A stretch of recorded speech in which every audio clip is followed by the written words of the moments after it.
قابل شکر همه این باید شکر داشته باشد همه این نعمت حضرت خداوند جل جلاله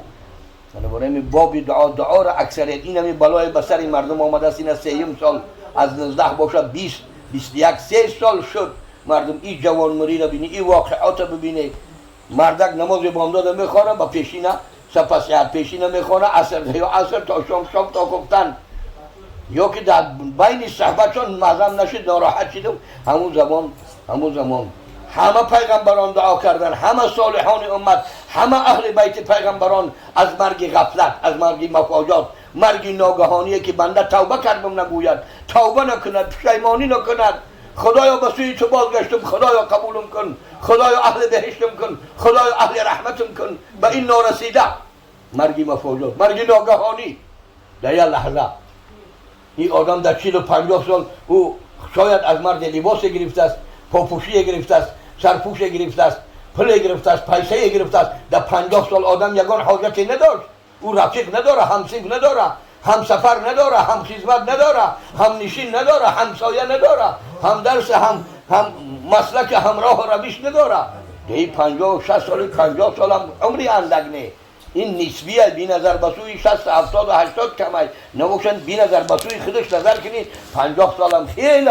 با یک روایت حضرت علی کرم الله وجهه 49 سال عمر دیدن حضرت امام شافعی محمد ادریس شافعی رحمت الله علیه با یک روایت 44 سال عمر دیدن حضرت بیبی فاطمه زهرا رضی الله عنها با یک روایت 28 سال یا 22 سال عمر دیدن دختر پیغمبر ذات رحمت للعالمین نور چشمش که همه مشکلات همه غم و غصه حضرت رسول اکرم صلی الله علیه و سلم به دیدار بیبی فاطمه زهرا منحل میشد کشاده میشد همه قدر دوستشان میداشتن و مهر و محبت بالاشان داشتن اینا 22 اینا 28 اینا 30 گیریم انا عمرش خدشه انسان مقایسه کنه که سحر چند که وظیفه داره بعد بامداد وظیفه همت وظیفه ننگ و ناموس دعا تلاوت قرآن نماز استخاره نماز سر آفتاب و اشراق چند که نماز شب داره و عبادت شب داره چند که تلاوت قرآن پیش از خواب رفتن داره چقدر ذکر و یاد خدا پیش از خواب رفتن داره حضرت ابو هریره رضی الله عنه در بعض روایت میگوید که همین لطه‌های کهنه را گره کرده بودن دانه‌های خرماکتی همون یک لطه کهنه دراز داشتن همون را یک بار میگذراندن با یک روایت یا با یک روایت 4 بار میگذراندن بعد خواب میکردن با یک روایت بعضیا حساب کردن 2000 گره داشته 4 بار بگذرانش 8000 میشوه 8000 بار یاد خدا میکردن و سر در بالین میموندن انا برای همین این دعا یک چیزی که در این طهارت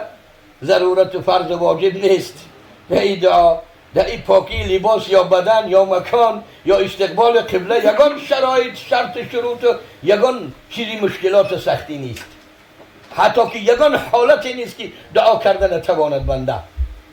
بغیر لفظ قرآنی حتی در حالت جنابت طهارت نداشته باشم جنوب هم باشد اگر دعا قبول است ذکرها قبول است استغفارها قبول است صلواتها قبول است موافق شرع شریف محمد صلی الله علیه و سلم رخصت است اجازت است در حالت جنابت غیر تلاوت قرآن همه اذکار همه صلوات یاد خدا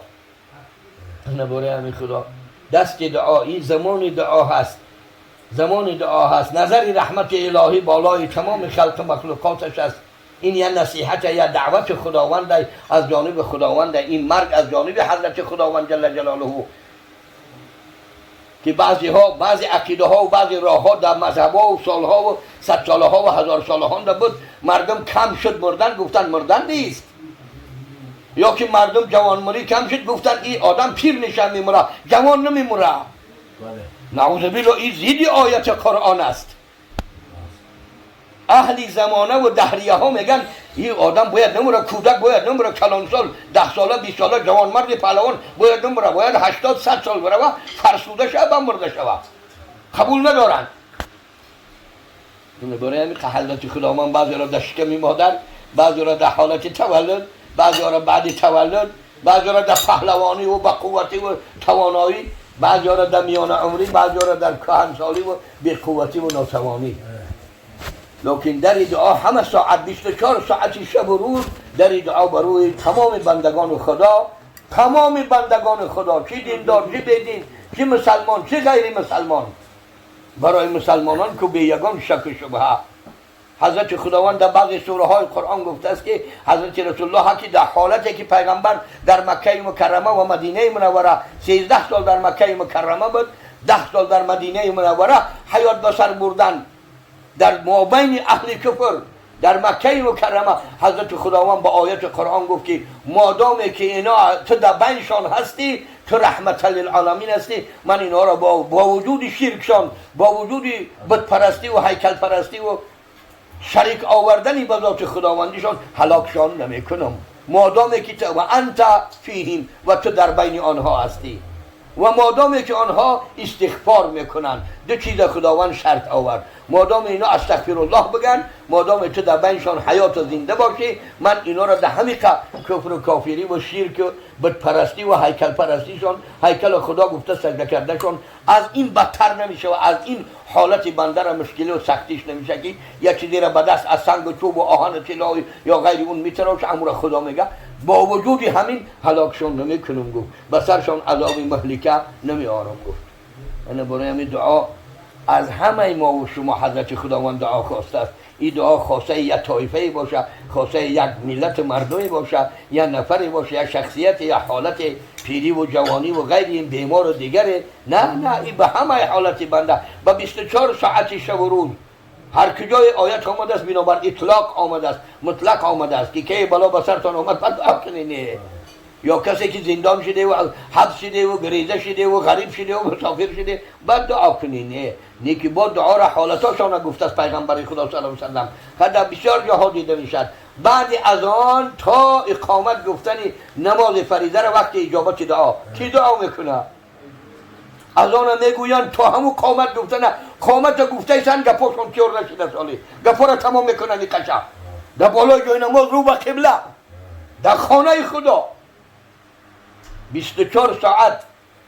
در خانهش، در کسب، در کار، در دکان، در راه، در همه اطراف زندگانیش تمام نکرد، بالای جای نماز اقامت شده است. برادر عزیز مهربان، آدابی که 1200 سال آمده است، 1200 سال و یقومو عند حی علی الصلاة و یشرع عند قد قامت الصلاة. مذهب امام اعظم، یگان ملای امام یا مفتی و قاضی ای امام اعظم ملاتر هست که در مکه مکرمه نامش بگیرن، در مدینه منوره نامش بگیرن. امام اعظم گفته یا شاگرد امام اعظم رحمت الله علیه گفته. این آداب کجا شده است؟ ای 15 منوت بعد اقامت نگاه 5 منوت نگاه منی کی شروع میکرده باشن، میرای بازار، میرای خونه، میرای جنازه، میرای مغازین، میرای بلدیسه، میگردیم یا ای بازار هایلم نیت نکرد امام، نه در جنازه، نه در جمعه، نه در عیدین، نه در نماز 5 وقته. آدابی که 1000 سال آمده است، آدابی که 1200 سال تا زمان ما آمده است. تو کی خود شخصیتت با کدام قوت علمی با کدام قوت مذهبی این آدابی 1000 ساله آمده این مسلمان را از بین میبری؟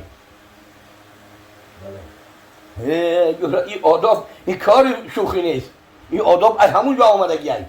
از همون خزینه خدا آمدگی هست. این امام اعظم اندک آدم این فرضی مسئله قایم میشه و نزد حی علی الصلاة میخیزد از جا و قد قامت الصلاة شد شروع میکند. امام الله اکبر گفت، اکبر گفتگی امام نه الله شو باید بقتدی شروع کنه.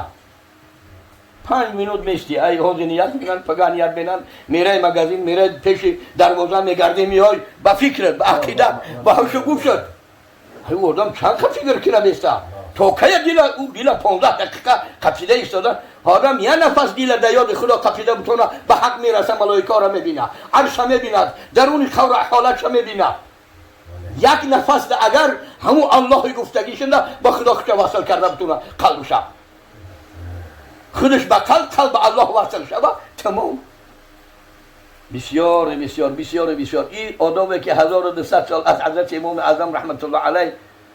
تا زمان ما و شو این یک در اذان نیست، یک در اقامت نیست، یک در یک نماز نیست. این به کجا آمده رسیده است که هر یک مختصر خون یا که 5 پاره قرآن از یاد کردگی به خودش عقیده کنه، به خودش راه رویش کنه، با خودش چیزی که بخواه از پیش خود مذهب شریعتی که 1442 سال این جانب از زمان هجرت از زمان حضرت امام اعظم 1250 سال این جانب آمده است.